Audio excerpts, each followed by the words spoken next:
What's up, guys? Welcome to our first podcast episode. So excited. I've been nervous for hours. But we're here, and so grateful for you guys coming into the chat and for the raid. Thank you, Lindy. He said, where is she? I'm right here. Just mild panic is all. So yeah, we got a whole new setup going on here for the podcast, which you guys did vote in the poll on X for the name PODCASS. So congratulations on PODCASS being the winning name. This is gonna be a podcast about drug addiction recovery and mental health. There's gonna be sometimes serious, sometimes lighthearted topics covered, so just be aware that sometimes it'll be heavy topics, but you know, it's really gonna be something for anybody, you know, to get something out of it. And I had coffee. It's working into my system slowly. You guys know that I don't do well with nighttime streaming, but I feel like I'm gonna stay awake for this, so we'll be fine.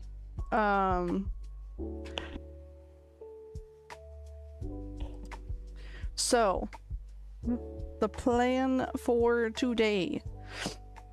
Now, normally we might have guests on here, but since it's the first episode, very first, and some of you guys somewhat know me from my gaming side of the channel, some of you are new, most of you don't truly know me, so this is the episode for that. I have a set of 30 questions that I had AI put together, and then I went through myself and tweaked the questions, and it's gonna be like I'm interviewing myself, just so we can get a foundation of like, you guys can see like where I'm coming from, what my story is, and where my intentions lie, because that's the most important to me, that you know that I'm not speaking on all this stuff based on no experience myself.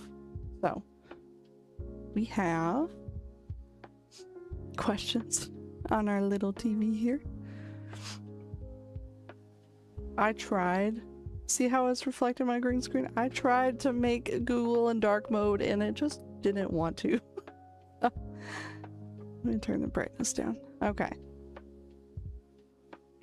Yeah, so the podcast is always going to be on this channel, the main channel. It's going to be on Rumble and YouTube, so you can check it out on either side.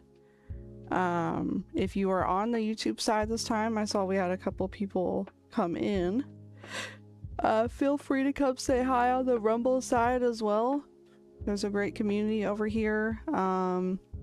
A really fast growing gaming community over here as well.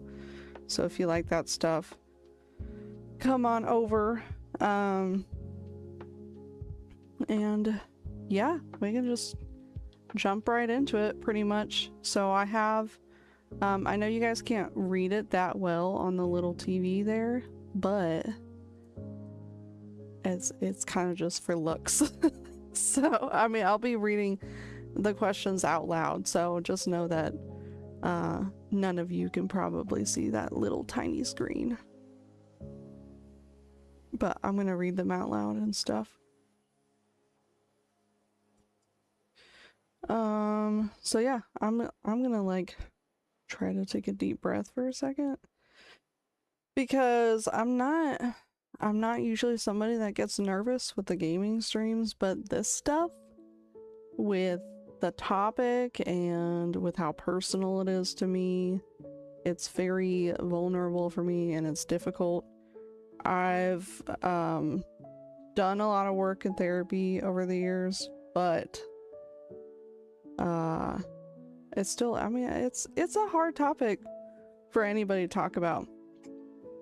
Whether you've gone through drug addiction or mental health problems, or you know somebody that has in either of those things, it's a heavy topic. So I'm gonna take my time. I'm gonna turn off the music there. But just know that I'm not gonna be as loud as I am with the gaming, because it's just, yeah. But we're good. We're good. I'm already wanting to talk, so but I'm gonna try to stick to the questions. Is it gonna go off track? Probably. Okay, but I put some reminders in there for myself to get back on track, so I thought ahead. All right, so yeah, preset list of 30 questions. I am gonna do 2 breaks for Q&A, so I won't really be answering questions in the chat until we hit a Q&A section. So I'm gonna answer like 10 questions from the list, and then I'll tell you guys, like, hey, if you have any questions, any at all, about what I'm talking about myself and my story, you'll be able to put it in the chat and I'll answer what I can to the best of my ability. And then at the end of the episode, at the end of every episode, I'm going to provide you a take it or leave it tip of the day that you can use as a takeaway for your week. Like the name, you can take it or you can leave it. You don't have to take my advice, okay? Ever. Great. Glad we're on the same page.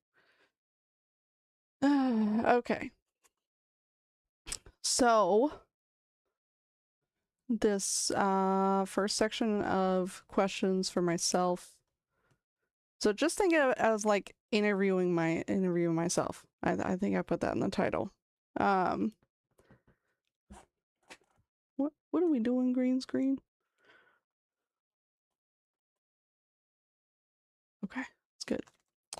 So the first 10 questions are on my background and early foundations. So this is gonna be like just kind of a general consensus of what this is going to be about, where I was at before my addiction, and where I'm at now. I guess we can leave the background music on low. It's quite soothing. I don't know if you can hear that at all. All right.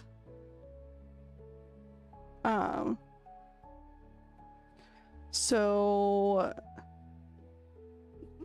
the first question, it says, who am I?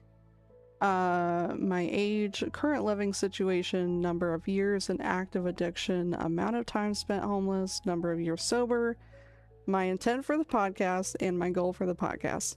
It's a loaded question because AI gave a question and I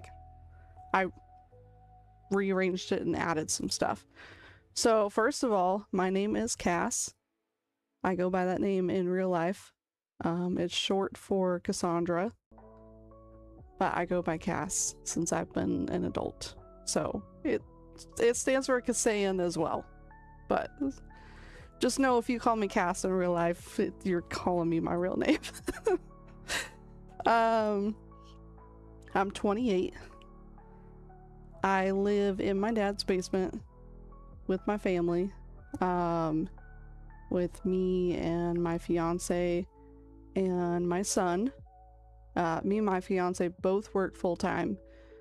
We work pretty hard. He probably works a little harder than I do, manual labor wise, but we both work. But today's market, we're in my dad's basement. We have been for like a couple of years. It's great. We're very blessed with that. We have family, and we have our own space. We have our own bathroom, so it's really, it's a lot more than we would have, you know. So we have our own space here. Number of years in active addiction. I was a drug addict to heroin and meth and a couple other things from the year 2014, early 2014, and I got sober in 2017, December 2nd of 2017. So this December, in 1 month from today, I will have been 8 years sober, I think. Is that 8? That is 8. Yeah, so I've been totally sober for 8 years. Thank God. We'll get into a lot this episode and other episodes on how I manage that. It's definitely an ongoing, you know, check on my mental health and my triggers, and it's a process, you know, and everybody's different, so that process looks different for everybody. Amount of time spent homeless. I was homeless for a couple months here and there. I lived out of my car with my, during my addiction, I had a couple different boyfriends, not at the same time, but like, you know, back to back, who were also drug users, and like we would stay in a car. So that was like a couple months at a time, so I experienced that as well. I thankfully never got to the point where I was, you know, sleeping on the side of a street, but I may have been. I don't know how to word that, but close enough. Close enough. Okay, my intent for the podcast. My intent and my goal, which I think are going to be two separate things for me. My intention is to, let me think about how I want to answer this. I know what my intention is.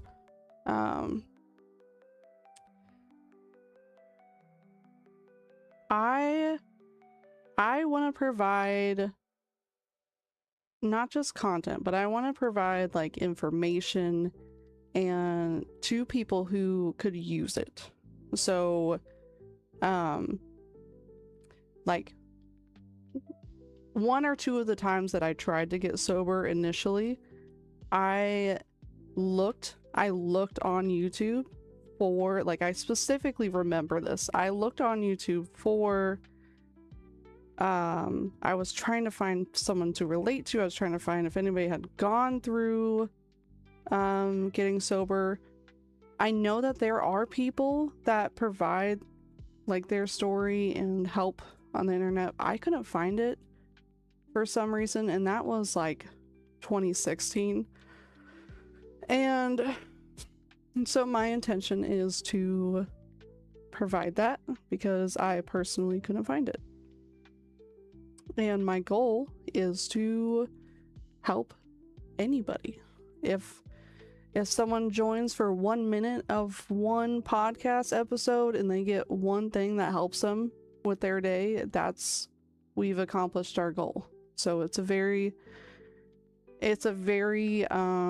realistic goal. It's not about numbers. It's not about money. It's not about looking a certain way, and it's certainly not about gloating on anything. So it's just, I just want to be someone that somebody can relate to. Like, does that make sense? I think it does. All right, that was question 1. that was one of the more one of the longer questions. So question 2 is, if I look like I'm shivering, it's because I have a blanket wrapped around my legs, but it's been cold here. I'm sitting in front of a window. It's also my nerves, not gonna lie. Number 2 is, what was the general atmosphere of my childhood home? I had a mixed childhood. As in, when I was a lot younger, growing up, it was a very stable, happy childhood. Parents were still together. We had holidays. It was great. Fast forward to middle school years, my parents got divorced, so I went through that, which means, you know, as a kid, I'm sure not every divorce goes this way, but some divorces are messy. Ours was messy. Okay. Could have been better, it could have been worse. It wasn't great. And it took a long time, and I experienced like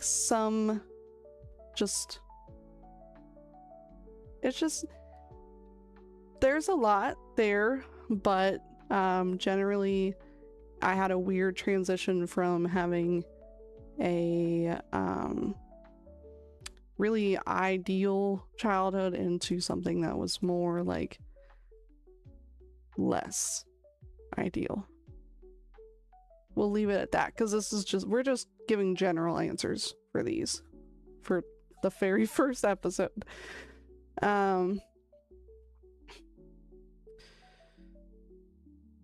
Number 3, before everything else, what was a core value or passion that defined you as a younger person?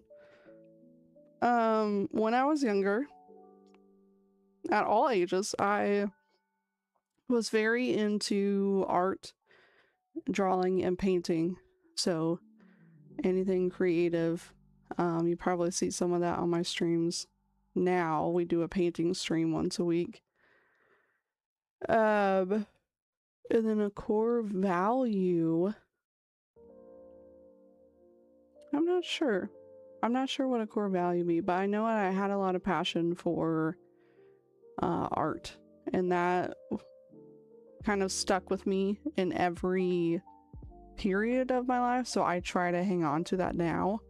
One thing whenever I was getting sober is that I lost that because I managed to traumatize myself from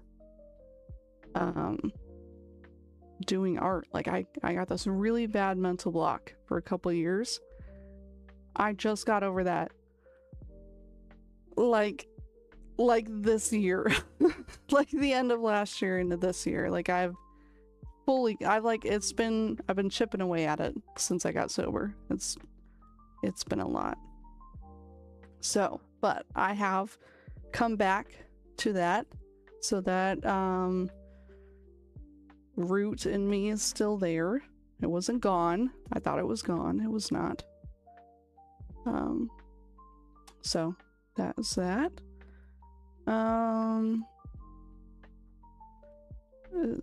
To set the stage, can you briefly explain the nature of the trauma you experienced, focusing on what age it occurred without going into graphic detail? I did have different types of trauma growing up, which matters because not processing that trauma and like having all the emotions from it affected the way that I got sober. Because when I got sober, I had to like deal with that once I could feel it all, you know. But I did have, like, in the later part of my childhood, my mom drank a lot, and in my earlier childhood I had some sexual abuse with an older child. We won't get into that right now, but I had that. There was two instances with that, and then I also had alcoholism with my mom, which runs in the family. Which, if you didn't know, if you have, sometimes, not all families, but some people have, like, they'll have like a grandparent that's an alcoholic, and then it's just like, I don't know. I'm not a licensed like psychiatrist or anyone that would know how exactly that works, but sometimes it runs in the family. Ours does. And instead of drinking, I did heroin. Don't do that. Don't do any of it, you know what I mean? If you can make the choice not to.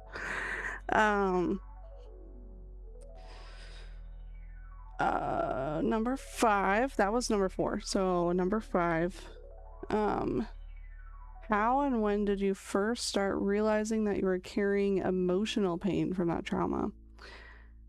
That's an interesting question, because when I first started realizing, because I had been carrying the emotional pain since it happened, but you know, when you're young, some things get blocked out by your mind, or you push them aside, you know, you push them down. And definitely when I got sober, I felt it more.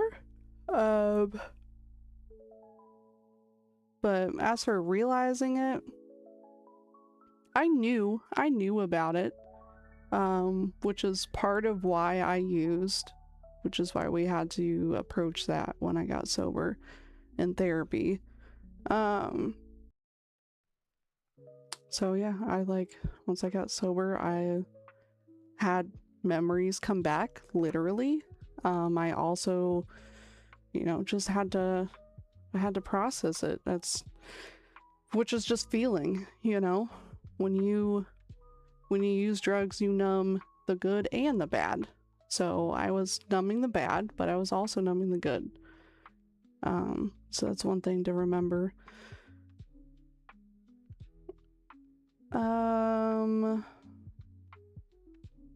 Number 6. Yeah, number 6. What was your initial perception of drugs, and when did you first try a substance? Who introduced me? My initial perception, I didn't, for whatever reason, I didn't see them as bad. I don't think I cared enough. Like, even if I knew they were bad, I don't think I cared. And that's something really strange for being, you know, for starting less harsh drugs was like middle school age. We're talking like 12, 13. So that could have been a multitude of things. Like, that could have been tied to my parents' divorce a little bit. It could have been tied to undiagnosed you know, depression with just how the way that I'm wired. Thank you for the follow. It could have, I can't pinpoint one certain reason why, but I didn't care. You know, it was also like I was in with a group of friends in school that it was cool to not care. You know what I mean? You know, you guys know what people those were. And when did I first try a substance? Early middle school, like 6th grade, like before middle school, I smoked weed, which I'm not totally against weed. And I did that for a while, and then I got introduced to pills in 7th grade, like Adderall and stuff like that. And then in high school, late high school, I got introduced to heroin, and then halfway through my addiction, I got introduced to meth. Yeah. The person that introduced me, which is the next part of the question, it was a friend. Obviously, I won't name them. And it was like I had one friend who had this bad friend who had this bad friend of a friend. Like, it's like really just, I chose the wrong people to be friends with, and it ended up bad. So like when I've gone to, I don't know if it was I think it was a dentist appointment that I went to one time, like in the last couple of years. It was like dentist or the doctor or something, just a regular appointment. And I usually, every time I go to a doctor's office where they need my medical history, I let them know that I have a drug history, because, you know, they're the doctor. They need to know that stuff. And they asked me, they were curious, and they asked like what made me get started, if I like had, you know, some people start using harder drugs because they got prescribed a like narcotic that got them hooked on it. And I told him, I was just like, I just had bad friends. Like, I literally just met the wrong people, and while I was in the wrong mindset. So yeah.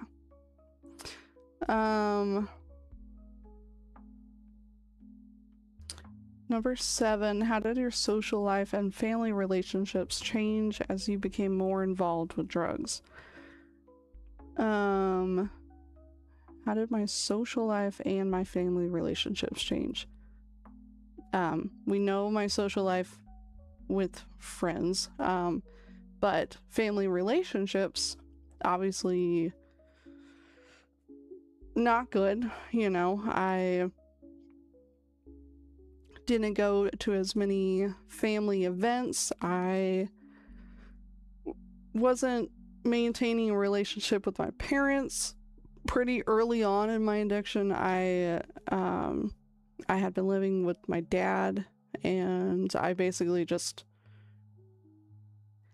I didn't run away. It was like to a point where I had like ruined my relationship with my dad, and it came to a point where there was so much like disappointment, whatever had gone on in that week. My dad gave me an ultimatum and was like, don't come back. And like either come home tonight or don't at all. And that was at like age 17, I think. So yeah, I didn't go home. So that's how that happened. And that was like pretty much definitely no relationships with relatives at that time. I didn't really talk to my mom much. She didn't live in the area at that time, and yeah, pretty much just a lack of relationships during all of that. I've built those up since then. Since I've been sober, obviously I live with my dad and we have a good relationship. I also have built back up my relationship with my mom and my family. I'm very close to all my relatives, so it's not impossible to rebuild bridges that get burnt down. It's possible. Let's see, number 8. Yeah. How did you present yourself to the outside world, and what did you feel emotionally? Okay, so I'm going to assume this is while I was in like mid-addiction. How did I present myself to the outside world? I think I thought that I hit it well, but I didn't. What did I feel emotionally? Nothing. Like I said, it's you're numbing the bad and the good. So it's not good though, because when you numb it all, it's like you're seeking relief, but as soon as it stops, it's how it has built up and you have to deal with it. But you have to deal with it in order to like find yourself again. So and then number 9, what was the first major loss or consequence you experienced due to your drug use? I've had some loss and some like crazy experiences. I'd say one of the more major ones was I had a friend that overdosed and died, probably like halfway through my addiction. So that sucked. And she had, her name was Jess, and we were pretty good friends, and she like got sober and she was trying to get me sober, but she relapsed, and the first time that she used, when she relapsed, it was too much because she didn't have a tolerance, so she passed away. That was like halfway through my addiction, so I have talked about that a lot in therapy, which is how you guys are able to even hear about that. And then number 10, so the end of the first section, at age 28 now, looking back, was the biggest thing you wish your younger self had known? I think I wish I would have known the consequences better. In middle school, of course, they did the like dare thing where they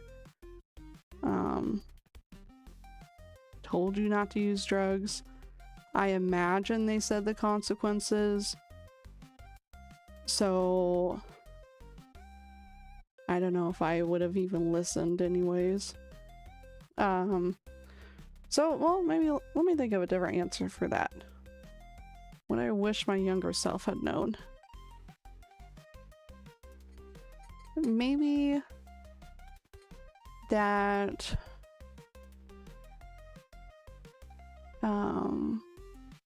I wish I had known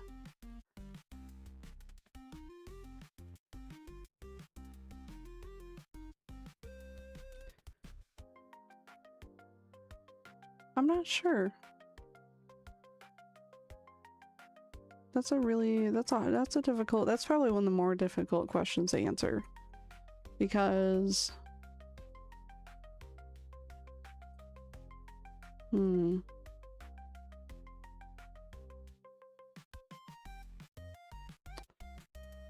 wish I had known.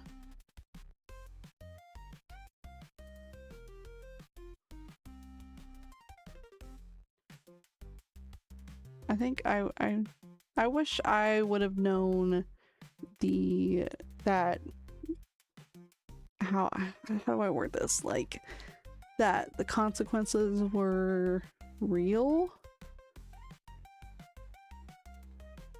I don't know. I feel like my mindset, even now, I struggle for some reason with like procrastination, because I'll like, for some reason, automatically my mind like wants to push the boundaries of things. That I could probably use that to my advantage somehow, but I like constantly fight with procrastination because I'm aware that I could, you know, like especially with school, I'm aware that I could fail a class and I make all this time, but then I don't do anything until the last minute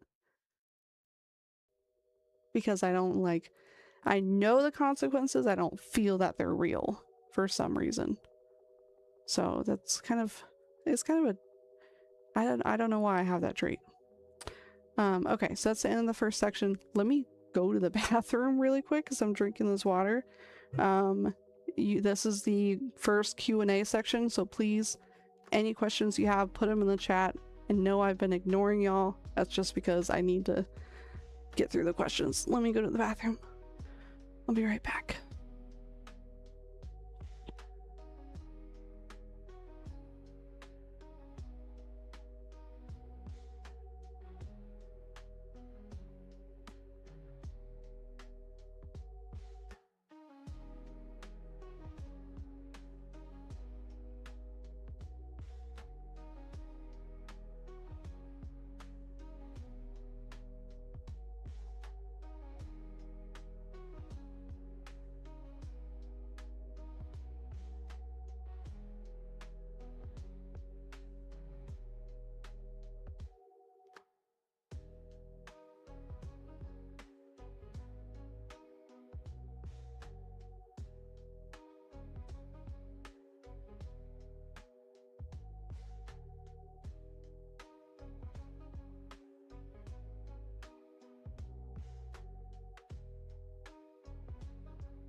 All right, let me check out the chat.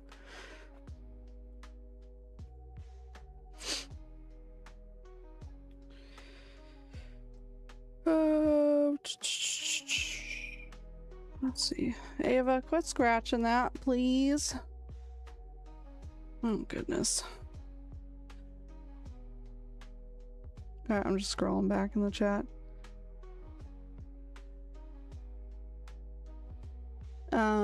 Oh, earlier Hex asked if this is practice for a format of conducting interviews of others or to be informative background lore. It's mainly just to give a background of who I am. That way if anybody is watching later episodes and they want to know who I am, they can come back to this episode. And it's just kind of like introducing myself.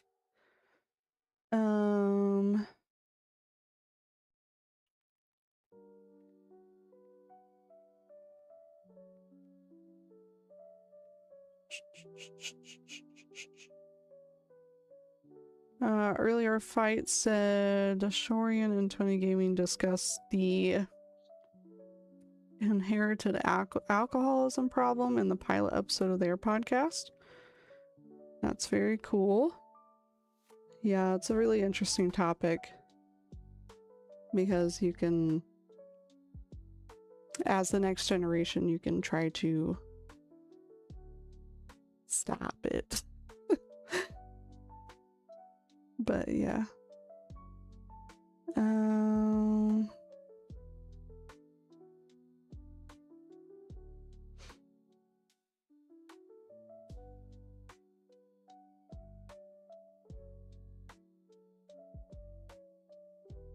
My co-authors must love you. Who are my co-authors? Nice to meet you too, Nutty.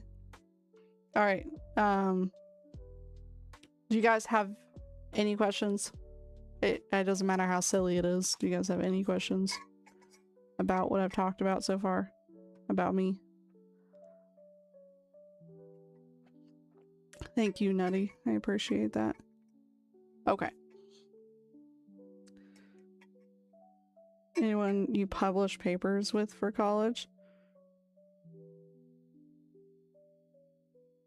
Oh, yeah, I haven't had to do that. There haven't been any. I do college online, which doesn't help with procrastination. But we haven't had any group projects. That's probably good. You mentioned some of that in previous hangouts. Yeah, I generally like to talk about this stuff when I can. Like if something similar gets brought up in conversation with somebody, I'll mention it. Because the more you talk about something, the more it could either help somebody or help yourself. Because if a bad memory or something is like taking power from you, the idea is that if you talk about it, you're like taking the power out of it. I don't know if I worded that right, but yeah, something like that. I don't know. All right, next section. I'm just a laugh about it person. That's good. I wish I could do that with everything.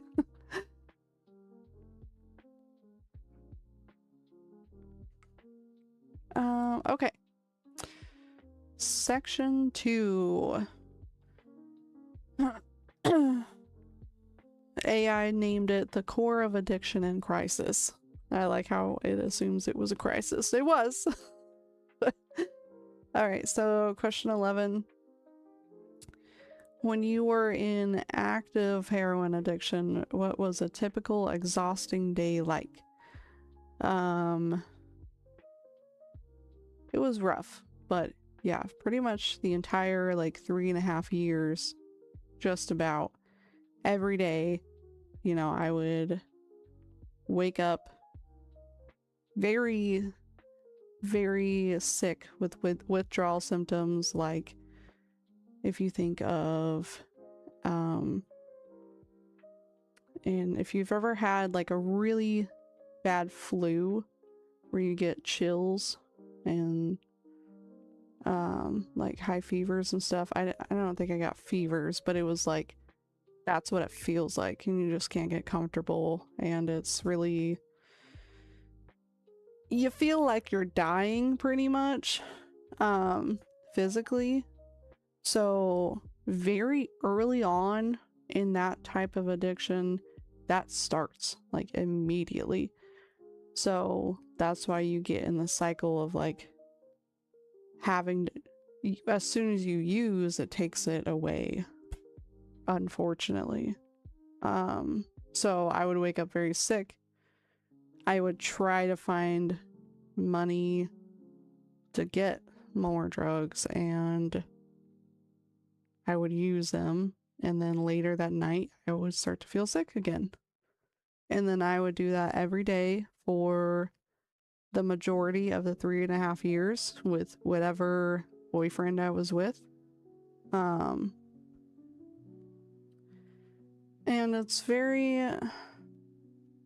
it goes by fast, but it doesn't go by fast for family.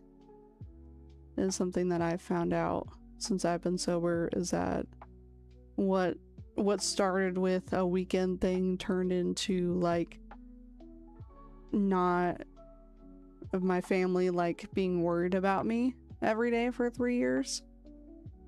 I wasn't worried about it, but they were. So I've had a couple good conversations with my parents about that, because it's really, it numbs all your emotion, but it like amplifies everybody else's, and not in a good way. It's very hard to see how that's affected my family and like the families of friends that were also addicts that I met when I was getting sober in rehab. So yeah. And I guess I didn't mention that when I got sober, I like, wait, is that gonna come up? Oh wait, it's gonna come up. Okay. I was gonna explain when I went to rehab. We'll get to that. Number 12. How did the financial demands of addiction impact you or other people's lives and your ability to function and keep myself healthy and nourished? Sorry. How did the financial demands of addiction impact me and other people? Let's answer that first. So usually my way of finding money was asking someone else for money. So that took away from them. Or like my whatever boyfriend I had, it would take away from his parents' needs because we would take their money. I have stolen money from my parents. They know about that.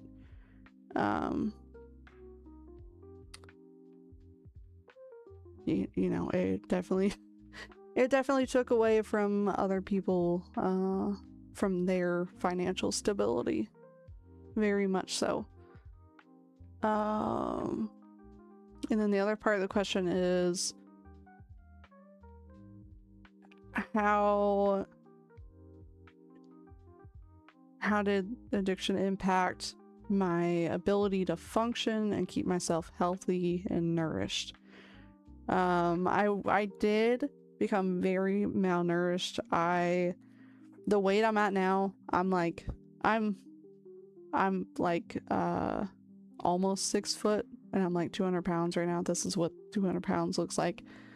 I don't, and then whenever I was using, at my worst point, I was 123 pounds at most. Yeah, so I was very, very malnourished. I barely ate because any money that we got went to drugs instead of food.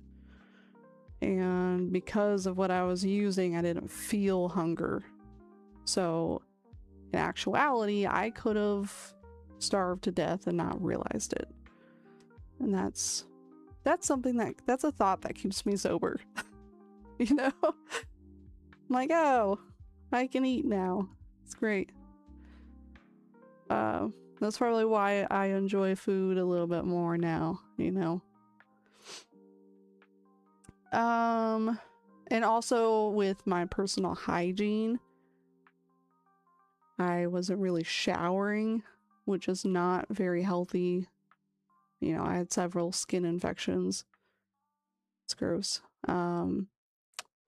But I, like, as soon as I got sober, I distinctly remember the first shower that I took in rehab, and they had like tiled like big showers, even though it was a small like detox facility. I try to like think back to that shower anytime that I need to like reset myself, because it was like the best feeling in the entire world.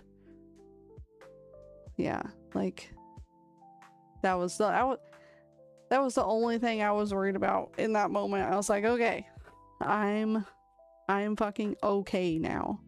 I'm just okay, and I can take a regular fucking shower.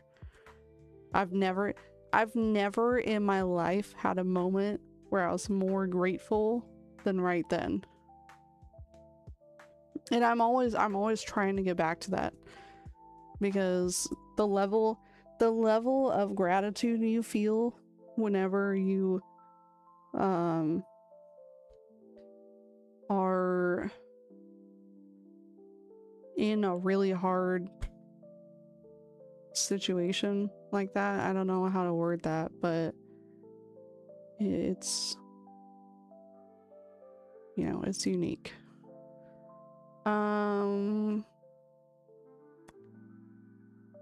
Where are we at? 13. How did your addiction specifically impact your physical health? Yeah, my hygiene, we talked about my weight, not eating.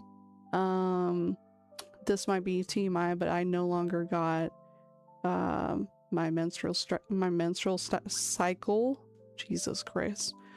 So I'm pretty sure I was probably like not able to have kids. That came back. And then I did get I don't know if this is like, I guess I'll share this. I did get hepatitis C from using. I no longer have that. Thankfully they have treatments that cure that now, but that something that most people probably can't afford to get rid of. But I had good health insurance under my parents still. So that was one thing. Man, I wasn't able to get the treatment for that because of like the price and how extreme the treatment is. I wasn't able to get that done until after I had my son, which was a couple years after I got sober. But thankfully, because of the way that God made our bodies, he did not get that while he was growing in the womb, which is crazy how that works. So I'm very blessed that I no longer have that. But that was a main thing, because it makes you feel very tired when you have that, and it wasn't curable about 10 years ago. So if I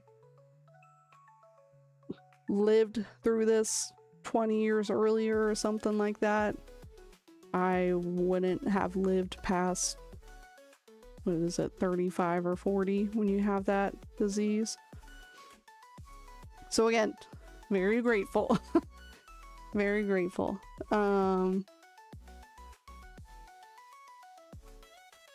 Yeah, and then that was also something that, like, when I met my fiance, because I met him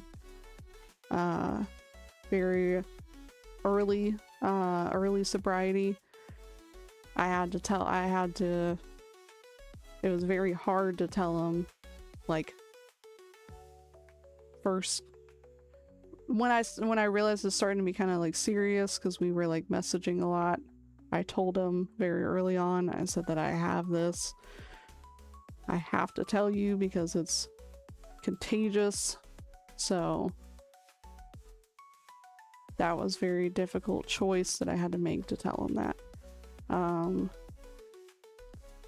He stayed with me, and yeah, things just worked out. What are you doing, Ava? She's like running around.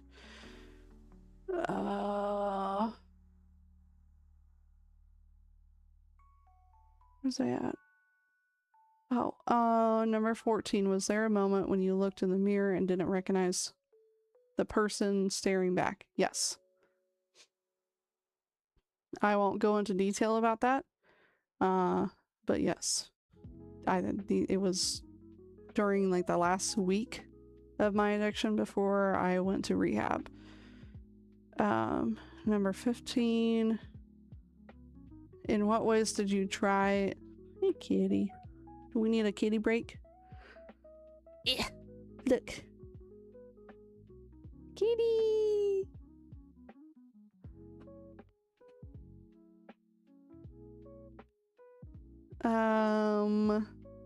Okay.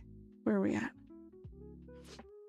Number 15. In what ways did you try and fail to stop using before you truly committed? And then I'll lump it with the next question, because the next question is how many times did I relapse or attempt to get sober? So I started using in I always get confused on which year this started, but I think it was like 2014. Started using 2014. I used all the way up through high school graduation. After that, in 2015, and then I think either late 2015 or 2016,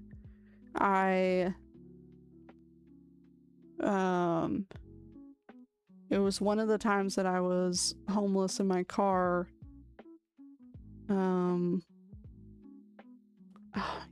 This is testing my memory. It's hard because a lot of chunks of time are just blank in my mind. Let me think. Well, I don't remember all the details, but my mom ended up getting me to stay with her at her house. And the plan was to be sober, which I didn't use, and I went through withdrawals for a couple days, was throwing up, doing all that stuff. She tried to get me to spend time with my grandpa, and my mom and my dad came together, and they were trying to get me back on track, and my dad tried to get me into art school, which I did a little bit of that. But it was they had very good intentions, but I guess I wasn't ready, because as soon as I had alone time and money, I think you know where that went. So that was that attempt was over a summer, and then as soon as I got back into it, it was full swing. It was full swing, I never stopped. So I was just back to daily. And then there was one other time that I tried to get clean. I think that was earlier than that. I don't even know when. I think it was midway through or something. I stayed with my dad for a weekend. That didn't last long either. And then in December, on December 2nd of 2017, that week, I had a really, really bad week. That was the week that I did look in the mirror and didn't recognize myself. Scared the crap out of myself. No longer saw any sanity in my significant other. I spent a lot of time praying, and which thank God my mom put that in me at a young age. And then so I reached out to my mom and I texted her and was talking to her, and she ended up finding someone locally that had connections to, like, she knew somebody that, like, helped her to find, like, she didn't know what to do, because before I had tried to get sober just at her house. That didn't work. So she needed someone to tell her to put me in a detox facility. And my insurance covered 3 options. It was either in our city, or there was an option for California, but it was way too expensive, so they couldn't do that.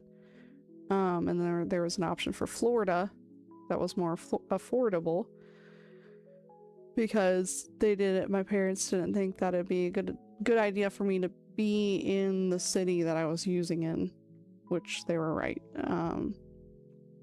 So that week I got on a plane by myself,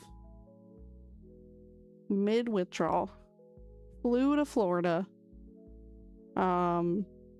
They usually use, like, whoever just in the local AA has, like, someone that'll pick you up and take you to the detox. So someone drove me there, and I was in detox for about a week, which is just sitting around being sick, and they give you, like, very mild pain meds.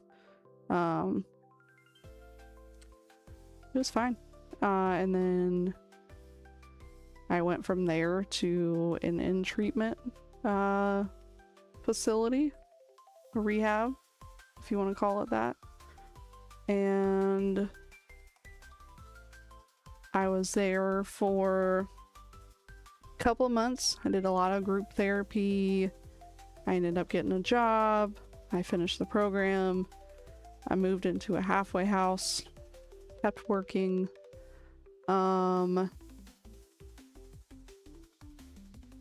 Met my fiance on Tinder, and then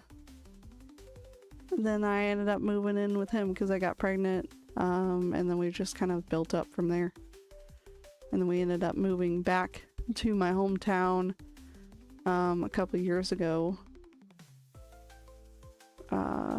Yeah, like 3 years ago we decided to move back here for multiple different reasons.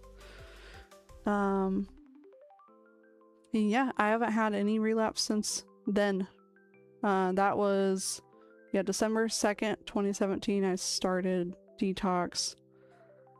And I've gone through, I've had therapy, I've gone through different medications with a psychiatrist, which has been relatively affordable.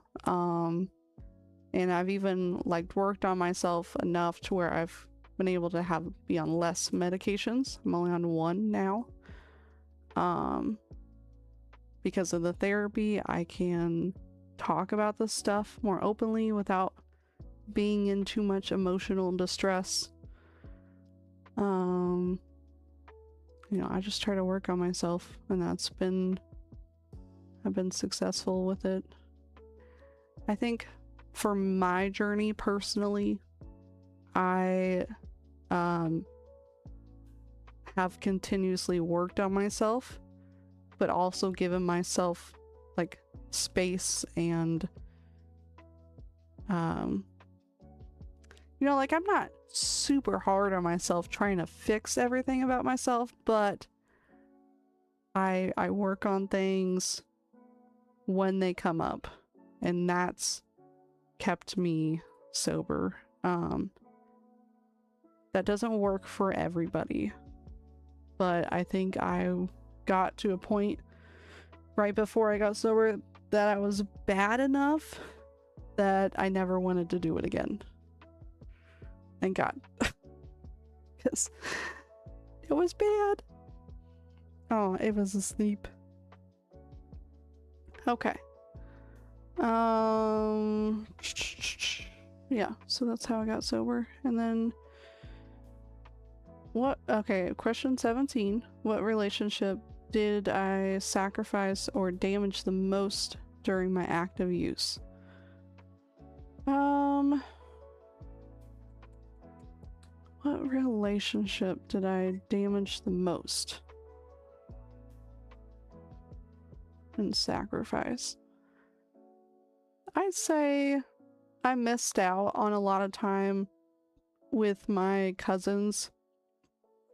I have like girl cousins that I was really close to growing up, but when I was using for a couple years, I wasn't around, you know, when we could have been like experiencing early adulthood together. So I missed out on that. Definitely damaged the relationship with my parents, but that came back. So number 18, how did my love relationships drive my addiction? A lot.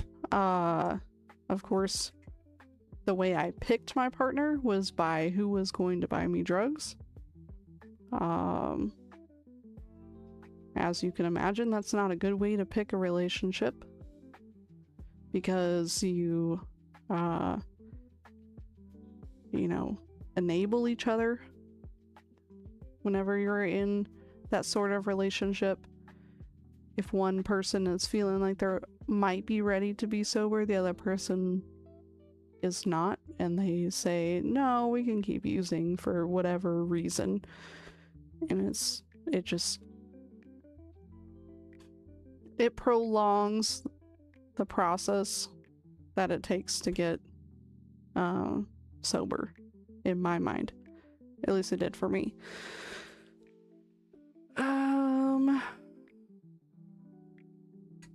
19. What did it feel like to be trapped in that cycle? It was weird because there's a lot of missing time in my mind. There was a lot of time that I was just sleeping through days when I didn't have anything to use. There was a lot of time that was just, it's just so like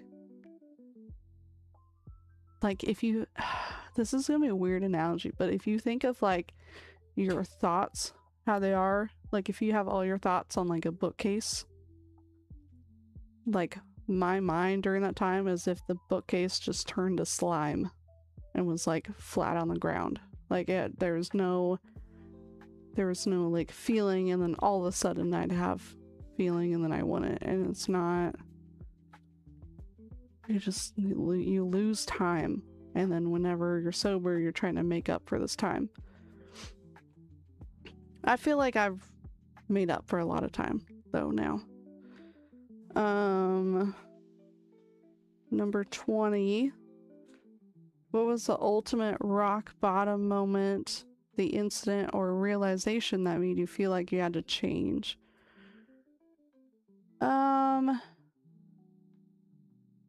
I'd say, I mean, I had a lot of rock bottom moments, but the last week that I was using, the boyfriend that I had was, might have been in psychosis. I don't know, but he was thinking that there were like beings in the room with us, and just, it was very, it gave me a realization like, what is going on? Yeah, that, and then, you know, seeing myself in the mirror, and yeah, something clicked in me that week, and I was like, all of a sudden, like we also hadn't been using as much, because, you know, we like really like burned all these bridges, used up everybody's money, so there's nothing. So all of a sudden I was like feeling things a little bit, and I was like, where the fuck am I? What am I doing? Why am I here? What is he doing? And now it's just like, all of a sudden I realize, whoa, this is like the opposite of where I need to be right now. This is not my potential of where I need to be. Like, all of a sudden it was, you know, could have been a God moment. It could have been, it was a mix of things. But yeah. Ava, you're so cute when you sleep. You're so cute.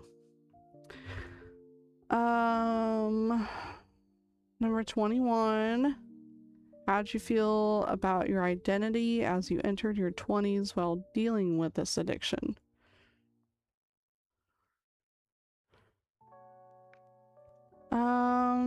How did I feel about my identity as I entered my 20s? Now, the age I was at when I got sober was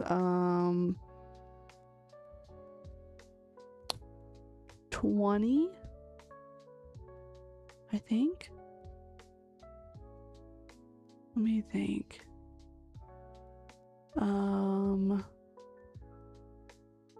Yeah, because I was pregnant when I was 21, and that was like the year after I got sober. So, had to have been like, I think I had my 20th birthday in, well, I don't know, 19 or 20 is when I got sober. So before I even hit 21 was, yeah, I was doing all that. So I hadn't really even, I definitely had to find my identity again, but I hadn't, like, I stopped in time in order, like, before I hit adulthood. And like, I feel like I'm just now in adulthood at 28, to be completely honest. But I feel like I'm just,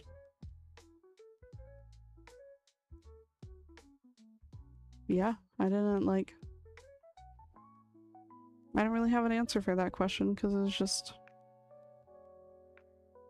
you know, what I experienced in my 20s was different than what I experienced in my teens. Alright, this is the next Q&A time break, so let me look at the chat.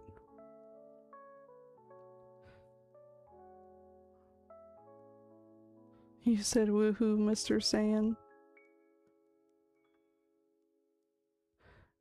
Fight Like Hell said, always go elsewhere for detox, otherwise you will just leave the facility and start again, because they usually can't keep you against your will. Yeah, that's right. Like, when I was in detox, I was kind of just staying away from a lot of people. But there was definitely people that they had used in that area before. Some of them were from out of town, and they still like had been relapsing in that area, so they knew where to go, and they would just leave. The bad thing about that is, like, if you're on insurance, you can only do that so many times, or get like a scholarship to a rehab so many times. So that's not good. But like I definitely witnessed people struggling with like cycling through rehabs. So that's the thing that happens to some people, is they go into detox, they get clean, maybe start a treatment facility, and then they relapse, and then they have to come back and do it all again. And that seems exhausting.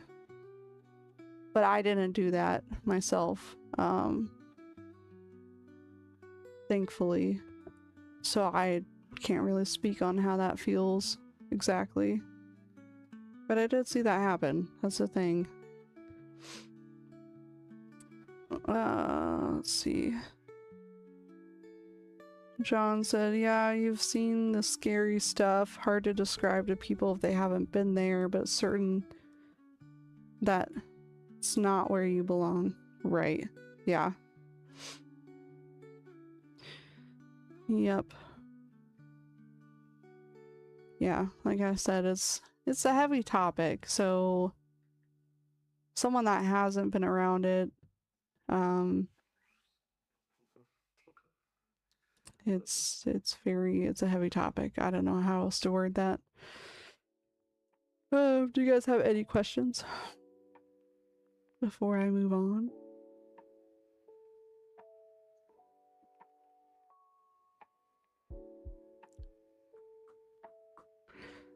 Yeah, so Ava, you're so cute and so comforting being on my lap. Love you, cutie. It's my cat. She's on my lap still. Yeah, I don't see any questions, so we probably just move on. Yeah, even family members see stuff sometimes. And one thing that I had to deal with is that I had trauma from when I was a kid that I remembered whenever I got sober, but also during addiction, I had trauma from in there too. Like, because you're just around so many bad people, you know, they do stuff that's crazy. So, but my goal isn't to trauma dump too much. I want to share things, and this, especially this episode, is more of like overly sharing, which is okay, to an extent. But this is so that you guys know what I've been through. And then on other episodes, we'll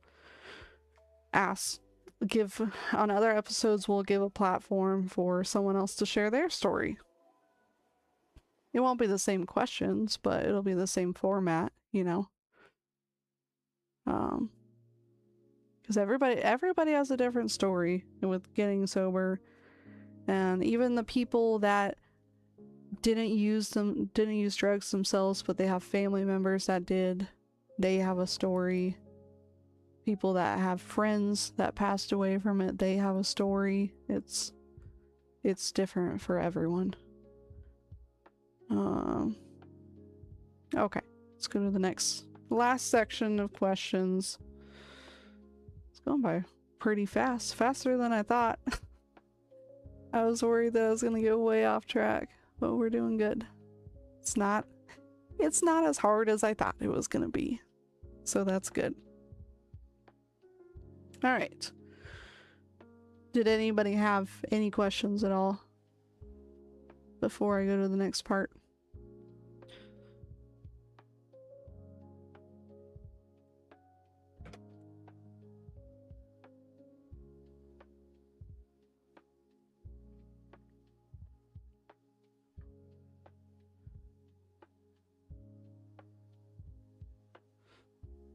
John said, Cass, just tell me to shut up if I'm out of line, but you've survived some incredible pain. All I know is I'm glad you did. Yeah, I mean, if I didn't experience what I did, I could still be using right now if I didn't get that bad.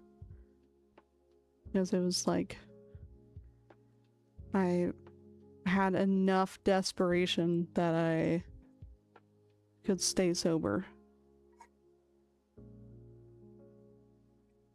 And if I hadn't experienced any of that, we wouldn't be here right now, trying to help other people. And that's what really matters, because I'm not the only one that's gone through this. There are so many people in the world right now that are going through this right now that have never met anybody in a sober mindset, and it's crazy to me. It's crazy to me that it's not addressed more than it is right now. more people should be talking about it and taking it seriously. I appreciate you saying that. Okay. Let's go to the next section then. This section is called Recovery, Growth in the Present. Question 21 is, what was the immediate feeling after making the commitment to get clean? It was like just complete like wondering like what that was gonna look like, because I had no idea. I didn't know what a detox was. I didn't know what a treatment center. I was like, what's a treatment center? I don't know. It's a rehab. They call it a treatment center. I don't know if it's different, but so I had no idea what it was gonna look like. I still felt on edge until I got into a room at the detox. Like, I slept on the plane ride. I was anxious for, like, there was a long drive from the airport to the detox from the airport. It was like 45 minutes to an hour, so I was on edge that entire time.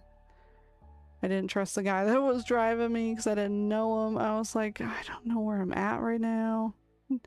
Haven't been to Florida since I was a kid.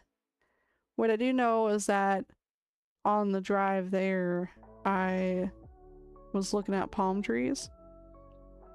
And so now, well, there's no palm trees where I live, unfortunately, but whenever I lived in Florida for the couple years after I finished rehab, anytime I felt ungrounded, like, how do I explain that? Anytime I felt like on edge and scared for no reason, which is kind of like a lingering thing that happened for me after I got sober, even if I was okay and like in an okay spot, I could go outside and look at palm trees and just feel like immediate relief. So like that was really grounding for me. Since moving, I've had to figure out how to do that without palm trees. So I just grew from that.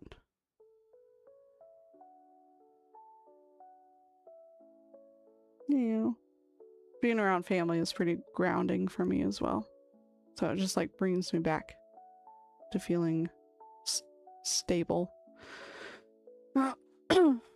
Number 22. What did the first 6 months of sobriety look like? So I told you guys I did detox for a week, went to rehab, did the group therapy and treatment there for a couple months, and then went to a halfway house. But I'll answer this in a different way. The first 6 months of sobriety,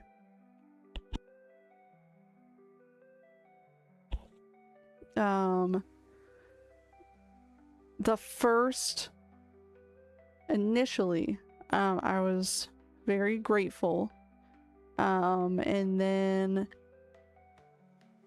I had to go through a lot of therapy because of trauma, because of learning what it looks like to be sober again,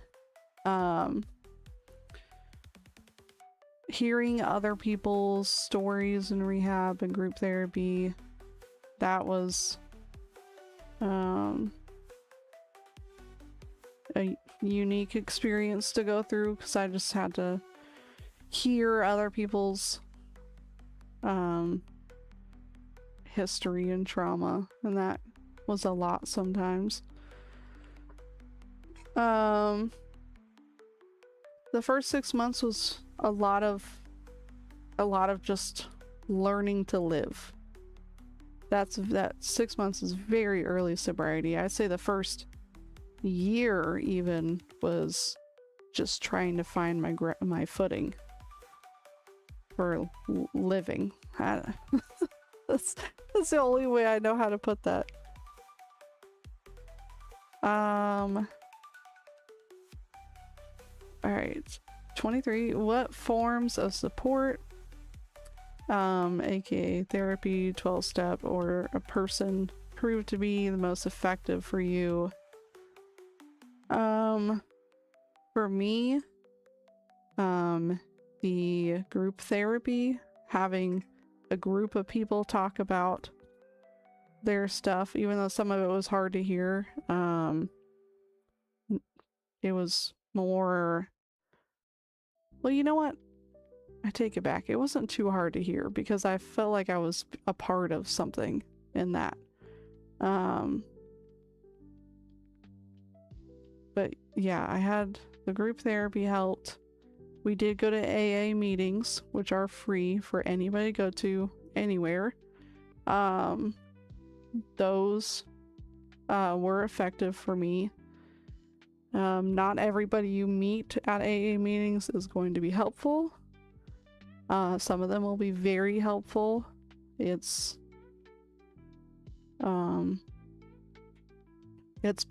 all people in different stages of sobriety. So you meet people that are still kind of chaotic and unstable, but then you meet people that are very laid back and casual, open, and grateful. Those are the ones to talk to. So that was helpful. That was a helpful form of support for me. And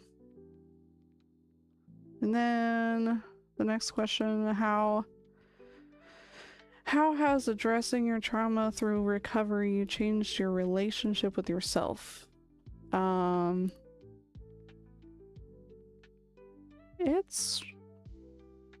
has it changed my relationship with myself? I'd say I'm more...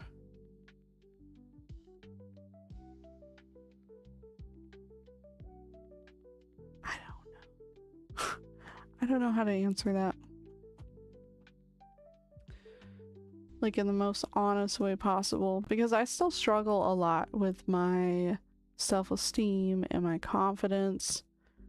I'm generally very quiet around people, but I've always felt like that's not really me. That's kind of just me having been like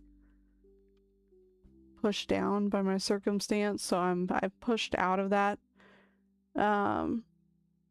Now specifically having addressed my trauma, I think that's taught me to speak up for myself more. I guess that's a good way to answer that. Number 25. What do I do regularly to understand my mind better? That depends on the day. I'm kind of at a point now where I know how my mind works pretty well. I've gotten to know my mental illnesses, which got worse from using drugs for so long.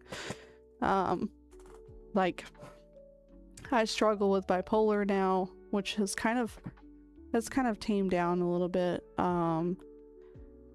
which I'm medicated, but like I didn't have that before addiction. What I had was like depression and undiagnosed trauma, like unaddressed trauma and stuff. And so like whenever I what was I saying? I totally lost my train of thought. But yeah, I know myself well enough that I know if I am like going to be kind of unstable that day. Like if sometimes it's just from sleep, and I have to like tell myself, okay, I'm very tired today. I had a long week, or like a lot of events one week or something. And I'm like, okay, well, my mind's gonna be a little more fragile because I'm tired. So let's one, not make any big decisions this day or this week. Let's drink more water. Let's be easy on myself. And yeah, just not push myself and catch up on sleep. Sometimes that's what it is. Other times it's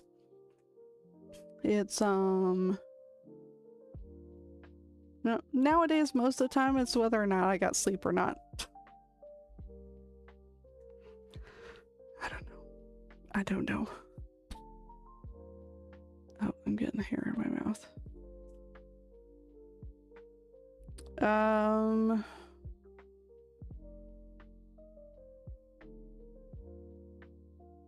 But like early recovery, let me think.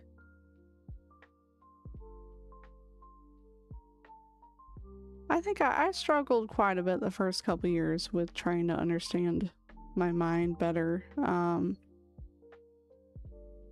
I think it's good to just be aware of your like immediate like uncontrollable reactions to stuff and like look at that.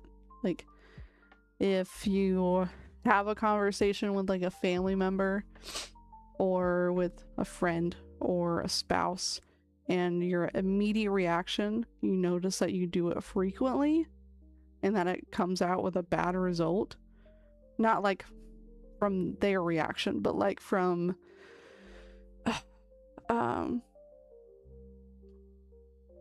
like if you see something that you're doing like that's like feels out of your control, that's a little toxic, you can look at that and you can look at what you're feeling underneath that, help that feeling and like try to come up with a way to react differently, and you can kind of like break that habit. That's a good way to understand your mind better. You can think like, why am I super on edge when I talk to this person? Like if you talk to a certain person and every time you talk it's like on edge and you're like real angry towards them or real bitter towards them, but you're not really sure why, you're just like on edge, it's good to look at that and see the reason for that. Like step back in your mind and just look at the feeling and why it's happening and see if there's a way to address that. It could be anything. Like it could be any situation. So it just depends on the person.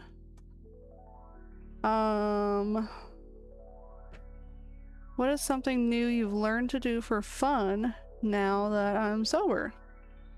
What have I learned to do for fun? Well, I would say that I've learned to cut my hair, but this is not a good example because I messed up my hair on Halloween. That's why my bangs look really choppy. But usually my hair looks decent. That's because I do it myself. I also like to read.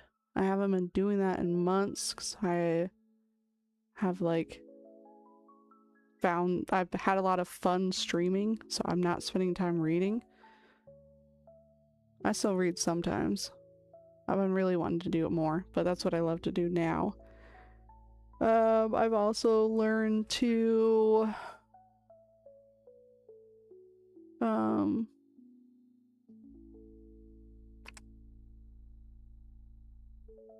take care of tomato plants. I paint more painting. I used to draw more, now I paint more. So I've learned more about painting. We're almost done. We got 4 questions left.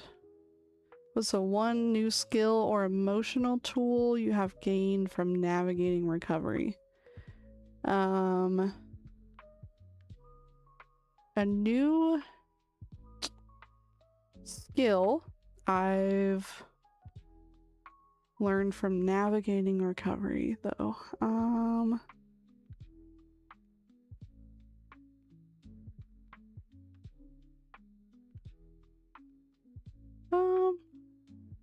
I'd say like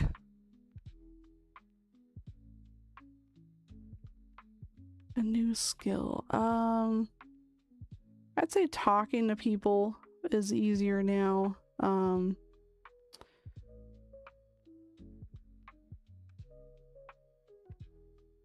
then an emotional tool that I've gained from navigating recovery would be I've gotten better at managing my emotions. For one, being a woman. For two, having mental illness. And three, having some trauma. I've had to learn how to manage mood swings. So that's, I don't know if that's a tool, but just I can do that now most of the time. I'm not perfect and I'm human, so I can't always stop a mood swing when it happens, but I'm not like unstable anymore.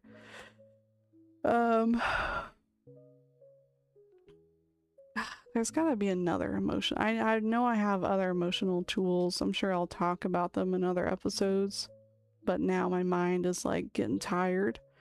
But I've learned a lot that has helped me. Let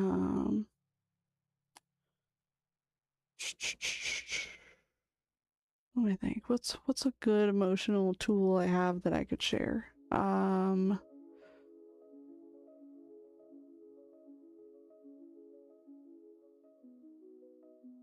Emotion.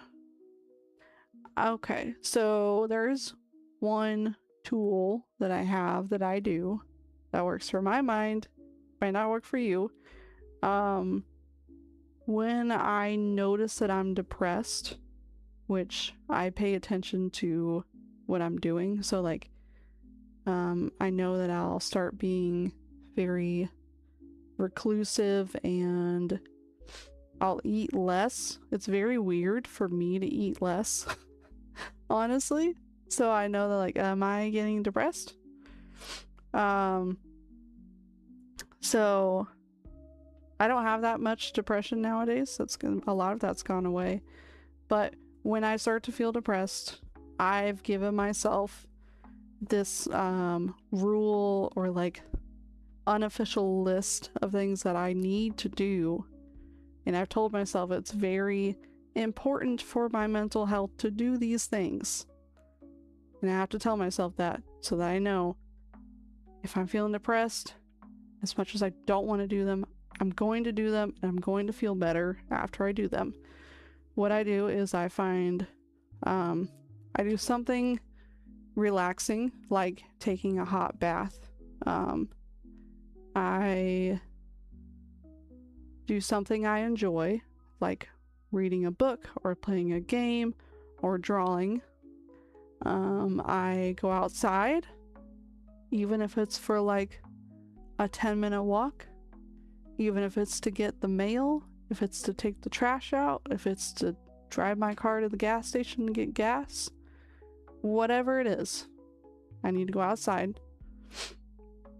So I need to do something relaxing, do something fun, go outside, clean one thing, clean or organize one thing, no matter how small it is.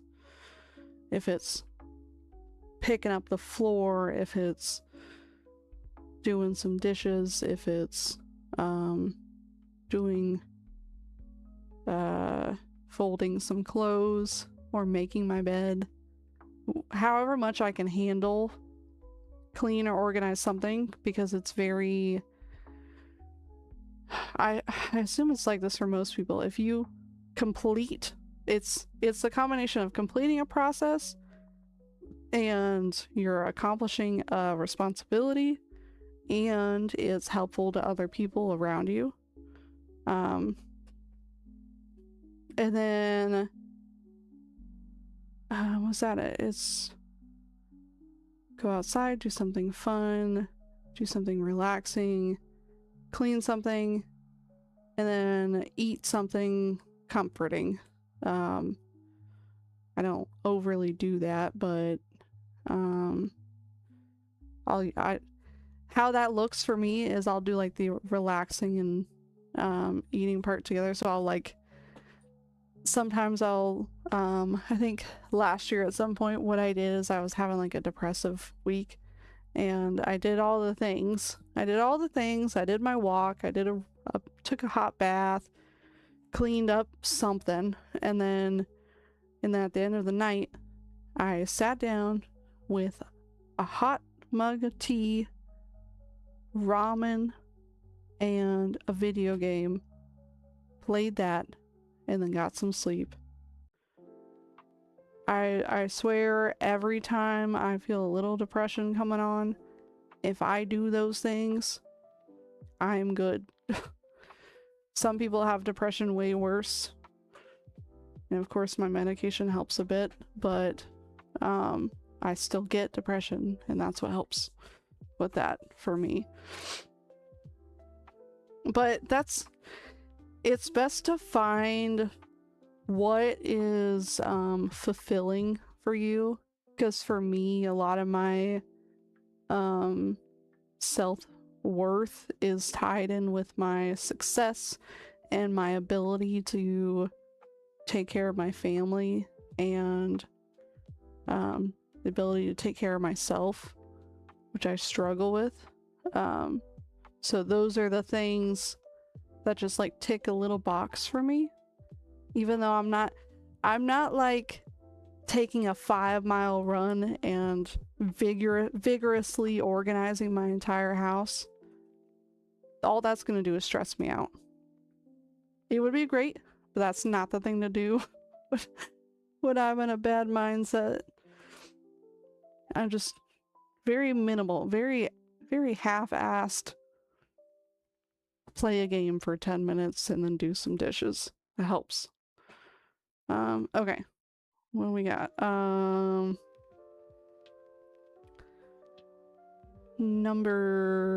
Question number 28.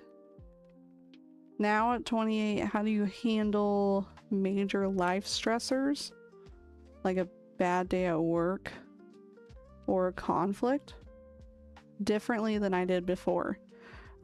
Before I would have gotten really upset, gotten high, and went to bed. Now, if I'm really stressed, it does still stress me out. I'm not gonna get rid of the feeling of stress. That doesn't happen. But I usually talk to somebody about it, like Mr. Saiyan or my mom, or my best friend that's a girl, and then I feel stressed. There's no like I don't know, stress is something that you have to like go through to get rid of. It's not like, it's so much different than depression. Like depression is something that kind of like creeps up on you and then just kind of like weighs you down until you do stuff to pull yourself out of it. Stress is like, bam, here's this, you have to do it, and it's gonna be stressful, and you're like, okay, there's that, gonna go through it, it's gonna piss me off and I'm gonna be irritated, and I'm probably gonna I've worked on not starting I anytime I used to get stressed, I would start an argument. I've had to work on that vigorously. So that's one thing I try to minimize the what's that called? Collateral damage. Yeah. So people get stressed. That doesn't mean push other people out of the way to help it, you know?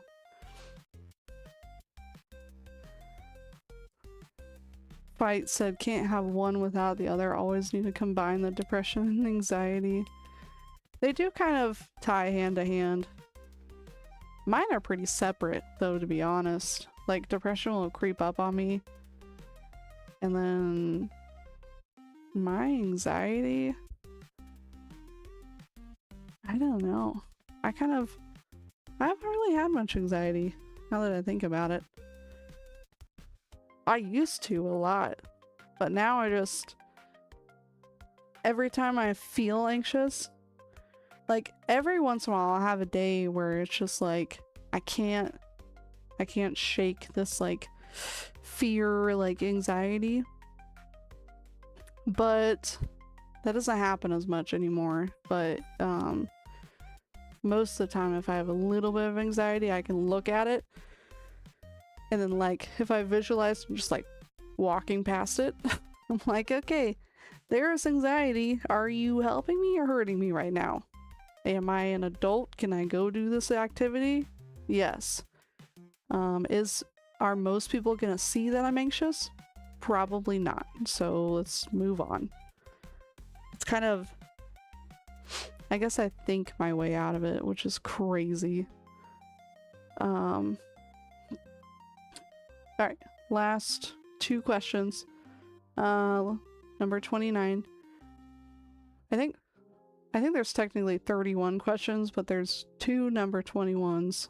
Whatever.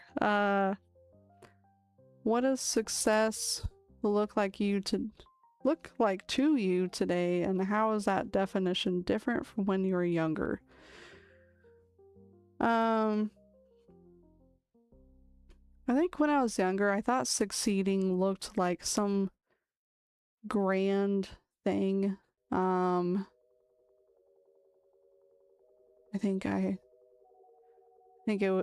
thought that it was out of my reach. I had no idea what it looked like. Now with succeeding, I think for me, it really has to do with me being a parent. To me, if I succeeded today, it's because I fed my child, took care of his hygiene for him, was there for him emotionally in some way. If I'm not around my son or for some reason, succeeding for me would be like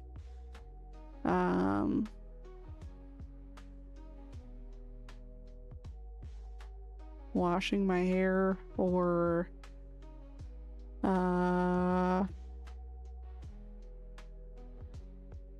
don't know, washing my hair and not being an asshole. Yeah, I don't know. I'm not even sure how success looks for me now, but it's mainly tied to being a parent. I'm like, these are my responsibilities. Did I do them to the best of my ability? Yes, great. Let's go to bed for the day, you know? Next question, last question. Why are you choosing to share this incredibly personal story, and what do you ultimately hope this podcast will achieve for yourself and your listeners?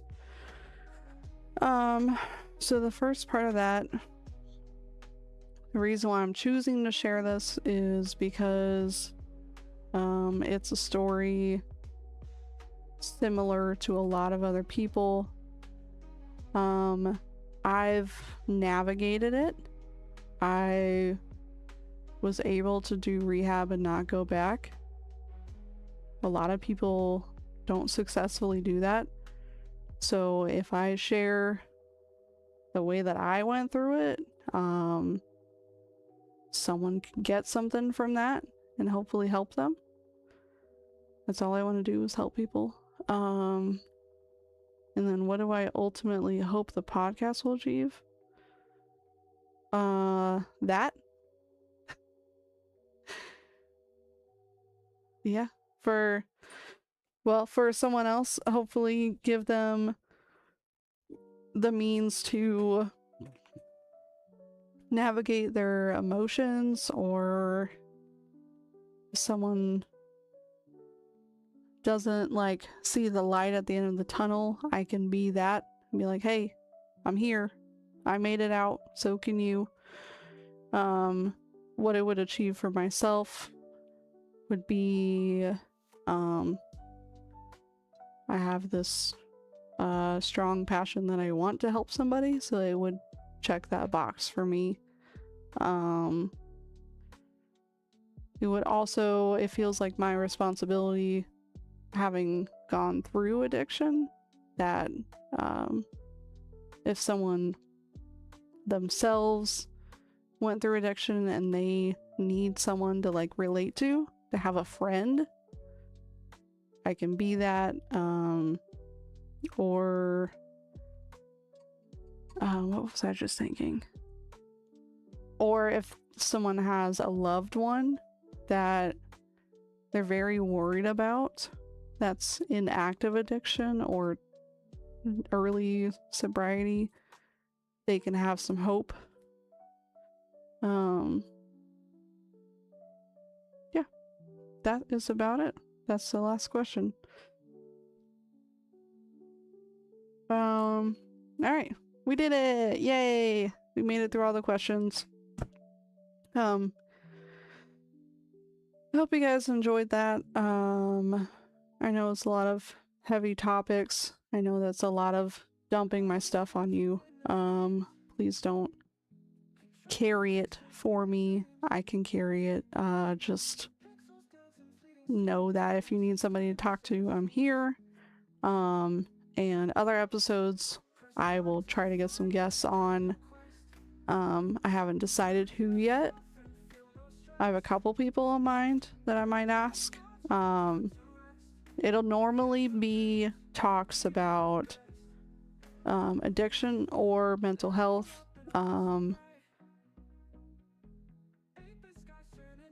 Yeah, just anything in that realm. So just know that it won't always be about addiction, but it'll always be about mental health and taking care of yourself, which everybody can probably get something from. Alright, and then today's take it or leave it tip of the week is to call a relative or a longtime friend and ask about their day. Take it or leave it. Do it if you want to. Don't do it if you don't want to. Do whatever you want. You people are grown. You can make your own choices. I don't make your choices.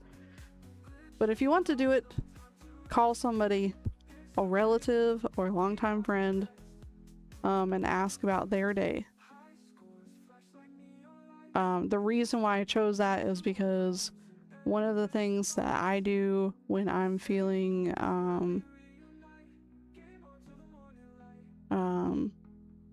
like, well, sometimes I do it for myself, sometimes I do it for them. I'll be completely honest. But it's for me, there's something very grounding about talking to somebody familiar. Please choose somebody that's healthy for you to call. Okay, let's choose a good person. Talk to them, ask about their day, say hi, tell them you love them if you want, or don't, and have a little 3-minute conversation. and then hang up. See how you feel. All right, that's gonna be it. I think we'll do this on Sunday evenings. We'll just stick with that for now, unless it has to change, but I think that's gonna be a good day. We'll be on this channel. Let's just assume 9:30 again for next week.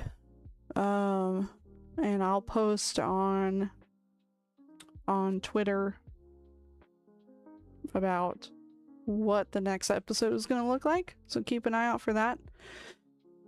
I really appreciate you guys hanging out and hearing a little bit of my story. There's a lot more to the story, but I'm sure a lot of that will be discussed in any conversations that I have with people on the podcast later on. But that's just like a little bit of who I am. So hope you guys enjoyed it. Yeah. Does anybody have anything they'd like to say or ask? Anything like that? If not, we're just gonna end it out here. And I guess we'll raid out to somebody. We can do that. We could do that.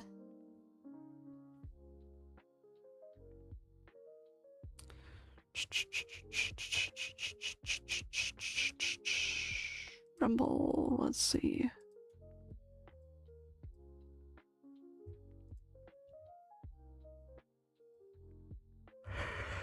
Oh goodness, am I tired?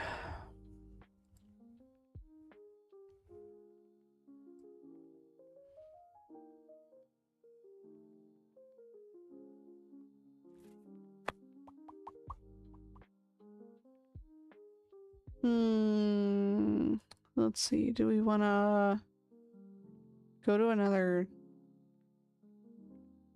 I don't see any like mental health podcasts on right now.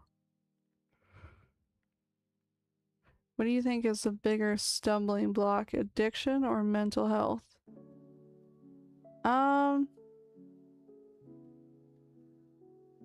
They're kind of, addiction kind of is a mental illness.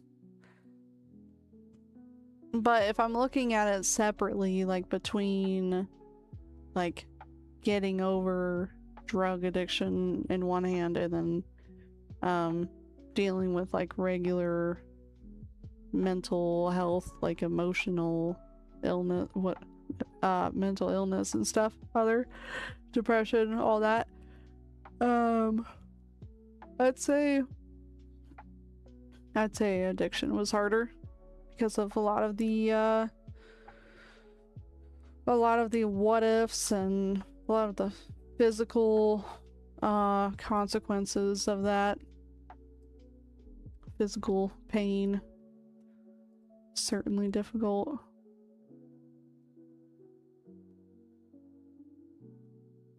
We can raid out to a gamer. Oh man. Alright, let's see.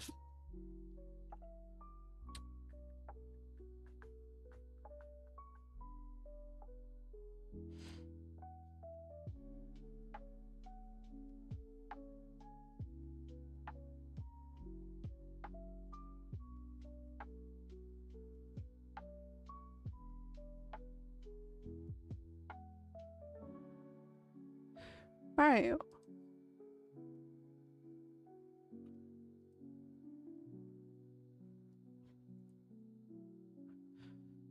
We're gonna raid out to B Sparks Gaming.